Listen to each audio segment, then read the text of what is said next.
national values and principles of governance, and to submit to you, honorable members, the progress made in fulfilling our international obligations. Since my last address, Kenya has undergone rapid change, occasioned by the collective awakening of the people in the understanding that the state of nation depends on the work we do individually and collectively. This realization extends not only to what we choose to undertake, but also to how we go about securing careers, livelihoods, and contributing to the grand enterprise of nation building.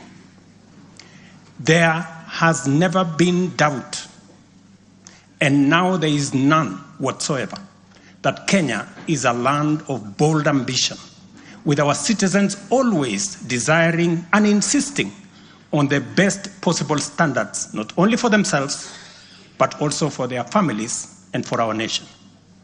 Consequently, our democracy has empowered citizens to ask questions and demand changes in the way their affairs are managed, driving the wheels of our nation's social, political, and economic transformation faster in the direction of excellence and prosperity. Rare are the times when leadership is ahead of the people. We are always striving to steer the machinery of state and government to keep pace with the aspirations of our citizens.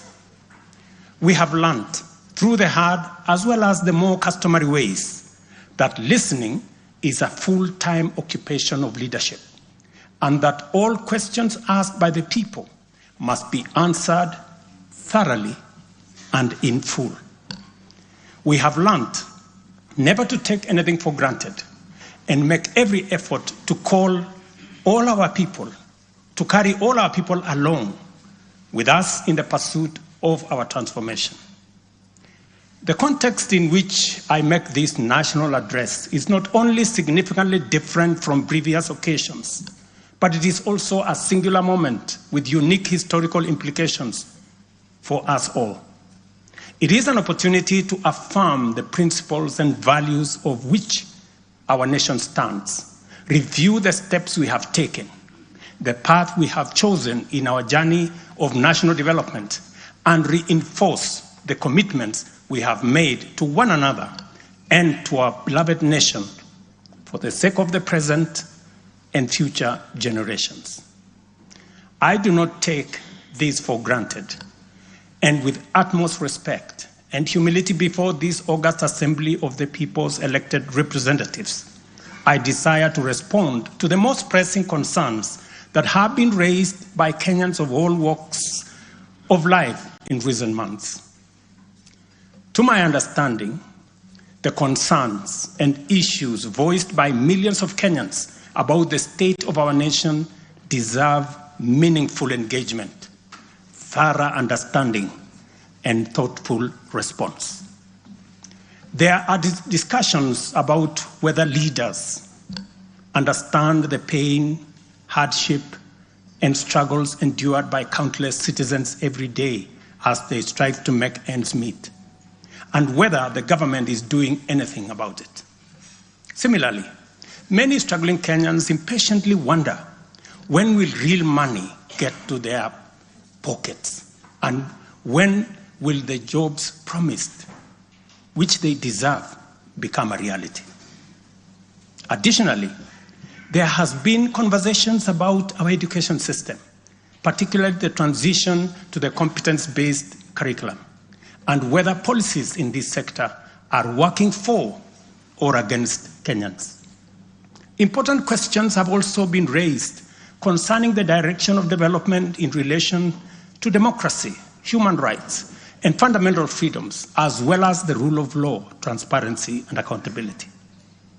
Another more direct question that emerges every now and then is whether public policy in this administration is in furtherance of service delivery to citizens or just in aid of political strategy. It is undeniable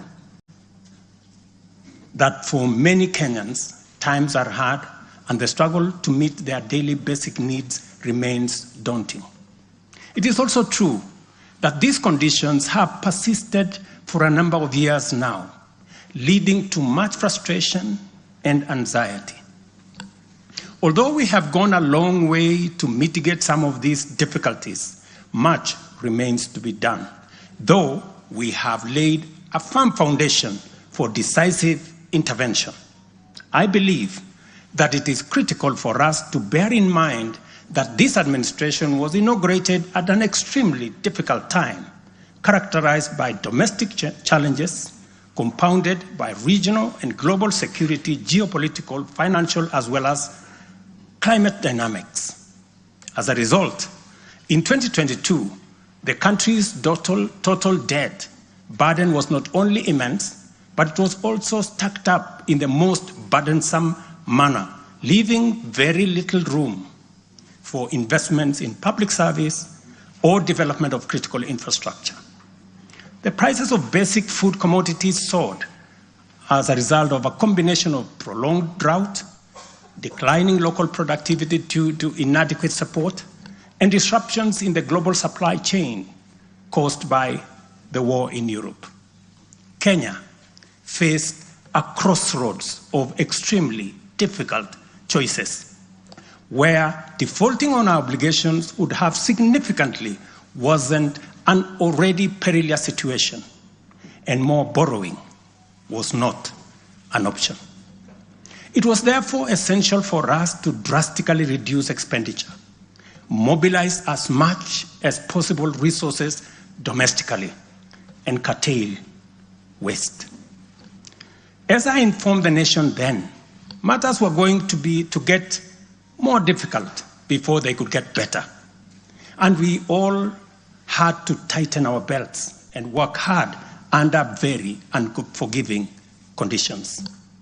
We had staked the fate of our ambitious bottom-up economic transformation agenda on easing the stress that the economy was in and the strain citizens underwent, while creating room for the implementation of our transformative interventions. Members, I give this background to underscore two very important facts. First, we haven't been watching helplessly and doing nothing as adversity took a toll on the economy and undermined the livelihoods and well-being of the people. On the contrary, we have been working tirelessly to steer the country away from the brink of unprecedented economic collapse and onto a more promising trajectory. The second point is that while we may not be where we would like to be, we are certainly not where we were 2.25 years ago. At the same time, the cost of living was substantially high, with prices of basic commodities beyond the reach of many households. Today, I'm proud to report that the macroeconomic indicators point to a positive turnaround and an upward trajectory. Allow me to highlight a few milestones that underscore this progress. The shilling has stabilized significantly, appreciating from Kenya shillings 162 to the dollar in February 2024 to Kenya shillings 129 today, a remarkable gain of 20%. This recovery has restored confidence in our financial markets and significantly reduced the cost of servicing external debt, creating fiscal space for our development imperatives.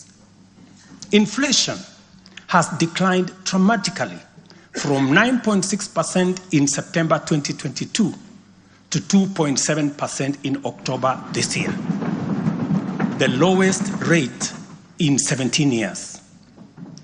This achievement has been the consequence of favorable weather and our deliberate efforts to support farmers with affordable inputs, including subsidized fertilizer, leading not only to increased production but also productivity and lowering the prices of many cereals, including maize, pulses such as beans and peas. Our foreign exchange reserves have surged by US $2.4 billion to hit a new record of US dollars 9.5 billion, providing a 4.8 month of import cover, the highest in 10 years. This resilience yields us or shields us from external shocks in the global economy and restores investor confidence. Ladies and gentlemen, interest rates are also trending downwards, reducing borrowing costs and freeing up fiscal